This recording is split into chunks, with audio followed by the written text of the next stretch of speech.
Hi friends, major உங்கள் அப்துல் பேசுகிறேங்க. இப்போ நீங்கள் பார்த்துட்டு இருக்கிறது வந்து ஒரு ஃபைனல் லுக்குங்க நம்ம செஞ்ச ப்ராஜெக்டில். இது வந்து நம்ம எங்கே பண்ணியிருக்கோம்னு பார்த்தீங்கன்னா வந்தவாசியில் பண்ணியிருக்கோங்க. இந்த மாதிரி தான் இருந்த இடம். நீங்கள் ஃபஸ்ட்டு பார்த்தது நம்ம ரெடி பண்ணதுங்க. இந்த மாதிரி ஒரு சோலார் பேனல் போட்டு வச்சுருந்தாங்க. இப்போ நம்ம திருப்பூர்லேருந்து வந்தவாசி கிளம்பி போயிட்டுருக்குறோம். போன அடுத்த நாளே வந்து நம்ம மெட்டீரியல் வாங்கிட்டோங்க. ஆக்சுவலாக இதுக்கு வந்து நம்ம பிளான் பண்ணியிருக்கிறது வந்து 3 டன் நம்ம பிளான் பண்ணியிருக்கிறோம். இன்டீரியருக்கு அதுக்கு எல்லாமே சேர்த்து ஒரு 3 to 5 டன் நம்ம பிளான் பண்ணியிருக்கோங்க. இப்போ நம்ம ஃபஸ்ட்டு வாங்குறது ஒரு டோட்டலாக ஒரு 3 டன் வாங்கியிருக்கிறோம். இந்த சைட்டில் ஒரு பெரிய டாஸ்கே பார்த்தீங்கன்னா மெட்டீரியல் ஹேண்ட்லிங் அண்ட் லோடிங் தான். ஏன்னா அந்த பில்டிங்கில் நம்ம எடுத்துகிட்டு போகிறதுக்கு வாய்ப்பே இல்லைங்க. 3வது ஃப்ளோரில் கொண்டு போகணும். பக்கத்து பில்டிங் வழியாக அந்த 3 அடி சந்து வழியாக தான் நம்ம கொண்டு போய் மெட்டீரியல்லாம் போடுறோங்க. இன்னொரு விஷயம் என்னன்னா, கிளைண்ட் வந்து மெட்டீரியலை ஏற்றி கொடுத்துருன்னு சொல்கிறாங்க. ஆனால் கடைசி நேரத்தில் ஆள் இல்லைன்னு சொல்லிடுறாங்க. நம்ம பசங்களே வச்சு மெட்டீரியலை ஏற்ற வேண்டியதாக இருக்குதுங்க. அது வந்து ரொம்ப கஷ்டப்படுறாங்க பசங்க. ஏன்னா 3 டன் 4 டன் ஏற்றுறது வந்து 3வது மாடிக்கு வந்து லோடு மேலே தான் ஏற்றுற வேலை. அதெல்லாம் நம்ம பசங்க வெல்டர் ஃபேப்ரிகேட்டர் கூட்டு போய் அந்த வேலையை நம்ம வாங்குறோம். ரொம்ப கஷ்டப்பட்டாங்க. வெயில் வேற பயங்கரமான வெயிலுங்க, கடுமையான வெயில். சென்னையிலலாம் எப்படி வெயில் அடிக்கணும் உங்களுக்கே தெரியுங்க. இப்போ நீங்கள் பார்க்கலாம் என்ன ப்ராசஸ் பண்ணியிருக்கோம்னா, ரெட் ஆக்சைடு அடிச்சிருக்கிறோங்க. ஒரு 2 கோட் ரெட் ஆக்சைடு அடிப்போம். அதுக்கப்புறம் வந்து ஸ்மோக்கி கிரே கலரில் பெயிண்ட் அடித்து நம்ம ஃபினிஷிங் பண்ணிட்டோங்க. மெட்டீரியல்லாம் எப்பவுமே வந்து ஃபஸ்ட்டே பெயிண்ட் அடித்து ஃபினிஷிங் பண்ணிடுறது. இப்போ நீங்கள் பார்த்துட்டு இருக்கிறது வந்து ராஃப்டர் செட்டப்புங்க. ராஃப்டர் செட்டப் போட்டுட்ருக்குறோம். இந்த ராஃப்டர் எல்லாமே வந்து 3 கொன்றையும் 2.5 கொன்ற பைப்பும் 1.5 கொன்ற பைப்லாம் நம்ம யூஸ் பண்ணியிருக்காங்க. இப்போ நீங்கள் அடுத்த செட்டிங் பார்த்தீங்கன்னா போஸ்ட்லாம் ரெடி பண்ணிட்டு இருக்காங்க. போஸ்ட் வந்து பார்த்தீங்கன்னா 4க்கு 4 போஸ்ட்டுங்க. நல்லா ஹெவியாக யூஸ் பண்ணியிருக்கிறோம். எல்லாமே வந்து நம்ம ட்ரில் போட்டு ஆங்கர் போல்ட் நட் எல்லாமே போட்டு இருக்கிற மொத்தம் 20 போஸ்ட்டுங்க. அந்த 20 போஸ்ட்டுமே நம்ம பக்காவாக நிப்பாட்டிட்டோம். பையன் பார்த்தீங்கன்னா அந்த கில்ட் பீஸ்க்கெல்லாம் பக்காவாக கிரைண்டிங் பண்ணிட்டு இருக்கிறாரு. கடைசி ஃபைனல் எல்லாம் நிப்பாட்டினதுக்கப்புறம் இந்த ராஃப்டர்லாம் தூக்கி நம்ம மேலே செட்டப் பண்ணோம். அதுக்கு ஒரு சின்ன பூஜை போட்டுட்டு ஆரம்பிக்கலாம்னு பசங்க சொன்னாங்க. அதனால அவங்க பூஜை போட்டு அடுத்த ஸ்டெப்புக்கு மூவ் ஆகுறாங்க பாருங்க. இப்போ நம்ம ராஃப்டர் நம்ம ஏற்றுனதுக்கப்புறங்க சைடில் பர்லின்னு மேல் பர்லின்னு எல்லாமே நம்ம ஓட்டிடுவோம். இந்த ஸ்ட்ரக்சரில் நீங்கள் நல்லா பார்த்தீங்கன்னா ஒரு விஷயம் நோட் பண்ணலாம். ஒரு 2 அடிக்கு ஒரு பர்லின் நம்ம யூஸ் பண்ணியிருப்போங்க. அது என்ன காரணம்னு கேட்டிங்கன்னா, நான் கடைசி வீடியோட எண்டிங்கில் நான் சொல்கிறேன். இப்போ நீங்கள் மறுபடியும் பார்க்கலாங்க எவ்வளோ டவுனில் எந்த அளவுக்கு ரஷ்ஷான ஏரியாவில் நம்ம ஷீட் லோட் பண்ணிட்டு இருக்கோம் பாருங்க.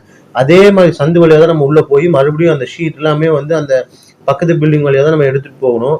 கிளைண்ட் வந்து ஈஸியாக சொல்லிடுறாங்க, நீங்கள் ஏற்றிக்கோங்க, நாங்கள் ஆள் தரேன்னு சொன்னாங்க, அப்புறம் முடியாது நீங்கள் ஏற்றிக்கோங்கிறாங்க. ஒவ்வொரு விஷயமே கஷ்டம்தான். இப்போ பாருங்க அந்த ஷீட்டெல்லாம் வந்து கரெக்டாக ரோல் பண்ணி ப்ராப்பராக 3வது மாடிக்கு கைத்தை போட்டு இழுக்கிறாங்க பசங்க. இப்போ வந்து இந்த ஷீட் எல்லாம் பார்த்தீங்கன்னா 0.50 ஜிந்தால் பிராண்டில் நம்ம யூஸ் பண்ணியிருக்கோங்க.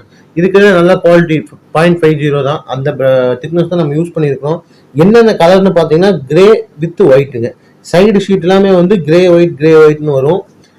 மேல் டாப் ஷீட் வந்து கிரே கலரில் வருங்க. இப்போ நம்ம சைடு ஷீட் அடிக்கிறோம். பசங்க பாருங்கள் அந்த சைடில் வந்து கரெக்டாக தொங்கிட்டு 3வது ஃப்ளோர்லேருந்து இந்த சைடில் நான் கீழே காமிக்கிறேன் பாருங்கள் எந்த ஹைட்டில் வேலை செஞ்சுட்டு இருக்கிறாங்கன்னு. இப்போ வந்து ஒரு சின்ன செட்டப் தான். ஃபேப்ரிகேட்டர் நிறைய பேர் தொங்கிட்டு கையில் போட்டு தொங்கிட்டு கஷ்டப்பட்டு வேலை செய்கிறாங்க. இந்த மாதிரி ஸ்மார்ட்டாக ஒரு ஸ்டாண்ட் ரெடி பண்ண 1 மணி நேரம் தான் ஆகுங்க. அந்த ஸ்டாண்ட் நம்ம ரெடி பண்ணிட்டா பக்காவாக 2 பேர் தாராளமாக உட்காந்து 2 ட்ரில்லிங் மிஷினில் வேலை செய்யலாம். ரொம்ப சேஃப்டியாக வேலை செய்யலாம். அதே சமயம் ஸ்பீடாக வேலை நடக்குங்க. சைடில் பார்த்தீங்கன்னா உங்களுக்கே தெரியும். அதுக்கப்புறம் மேல் ஷீட் வந்து 50 திக்னஸ்ல நம்ம போடுறோம். அந்த மேல் ஷீட் நம்ம போடுறதுக்கு முன்னாடி கீழே வந்து XLP ஷீட்னு சொல்லுவாங்க. அந்த ஷீட் எதுக்குன்னா ஹீட் ரெடியூஸ் பண்ணுறதுக்கு. மேலே டைரக்டா அந்த சூரிய வெளிச்சம் படும்போதுங்க ஷீட் வழியா உள்ள வரும் பில்டிங்குள்ள. அதனால அனலா இருக்கும். இந்த XLP ஷீட் நம்ம யூஸ் பண்ணும்போது அனலை அப்படியே வந்து ஒரு 40% நம்ம வந்து தடுத்துடலாங்க. இப்போ நீங்க பார்க்கறது வந்து மேலே இருக்கிற கட்ரு மேலே ஷீட் போட்டுட்டு இருக்கிற வேலையை தான் நீங்க பாக்குறீங்க. இப்போ வந்து அடுத்த கட்டமா என்ன பண்ணுவாங்கன்னு சொன்னீங்கன்னா, ஷீட் எல்லாம் போட்டு முடிச்சிட்டோம். ஒரு 100% டோட்டலா முடிச்சிட்டோம். சைடில் அந்த எல் ஷீட் எல்லாமே வச்சுட்டோங்க. அடுத்தது வந்து நிறைய ஃபேப்ரிகேட்டர் அப்படியே விட்டுடுறாங்க. மேலே இருக்கிற ஷீட் அந்த கம்பெனி பேர் போட்டு அந்த மேலே வந்து லேமினேட் பண்ணியிருப்பாங்க, அதை அப்படியே விட்டுடுறாங்க. அதுக்கப்புறம் நம்ம அடிச்ச ஸ்க்ரூ அடிக்கிற இடத்துல எல்லாம் பர்ரு வருங்க, பிசுறு. அந்த பிசுரே அதே மாதிரி விட்டுடுறாங்க. அந்த மாதிரிலாம் விட்டீங்கன்னா ஷீட் உங்களுக்கு துரு பிடிச்சிருங்க. ப்ராப்பரா இந்த மாதிரி ஒரு 2 ஆளுங்களை விட்டு சீமாலாலேயோ துணியாலேயோ நீட்டா தொடச்சு விட்டீங்கன்னா அந்த பிசுரெல்லாம் கீழே வந்துருங்க. ஏன்னா இன்னைக்கு வந்து எப்போ மழை வரும் எப்போ வெயில் அடிக்குன்னு சொல்ல முடியாது. வெயில் காலத்துலேயும் மழை வரும். அந்த மழை வந்து ஒரு டைம் அந்த தண்ணி பட்டுச்சுன்னா அப்படியே அந்த இடத்துல துரு பிடிச்சி ஓட்டையே இருங்க. இப்போ நீங்கள் கீழே பார்க்கலாம். கீழே வந்து விண்டோ வைக்கிற ஏரியாலெல்லாம் விண்டோ செட்டப்புக்கு ஃப்ரேம் போட்டு முடிச்சிட்டாங்க. கிட்டத்தட்ட இங்கே பார்த்தீங்கன்னா இந்த பில்டிங்கில் டோட்டலாக 80க்கு 20ங்க டோட்டல் லென்த்து. இதில் வந்து 10 அடிக்கு ஒரு விண்டோ, 8 விண்டோ வருதுங்க. 20 அடிக்கு ஒரு விண்டோ வருது. நான் கடைசியா சொல்றேன்னு சொன்னேன் பாத்தீங்களா, எதுக்கு 2 அடிக்கு ஒரு பர்லின் நம்ம யூஸ் பண்ணிருக்கோம்னு. மேல வந்து ஒரு 1.5 to 2 டன் சோலார் பேனல் வருதுங்க. அலுமினியம்ல வந்து ஃபிட் பண்ணுவாங்க சோலார் பேனல். நேரம் ஃபுல் லென்த்துக்குமே அந்த சோலார் பேனல் வருது. அங்க நின்று வேலை செய்யறவங்க 5-6 பேர் நின்று வேலை செய்வாங்க. அதனாலதான் அந்த பக்கம் பக்கமா நம்ம பர்லின் யூஸ் பண்ணிருக்கிறோம். மேலும் நம்ம இன்டீரியர் ஒர்க் ஸ்டார்ட் பண்ணிட்டோங்க. அந்த ஃபைனல் வீடியோ ஃபுல்லா இன்டீரியர் ஒர்க் பண்ண வீடியோ இதே மாதிரி நான் தெளிவா போடுறேன்னு நான் நம்புறேன். மேலும் விவரங்களுக்கு நம்ம இன்ஸ்டா, ஃபேஸ்புக், யூடியூப்லாம் ஃபாலோ பண்ணிக்கோங்க. தேங்க்யூ ஃபார் வாட்சிங் மேஜர் இன்ஜினியரிங்.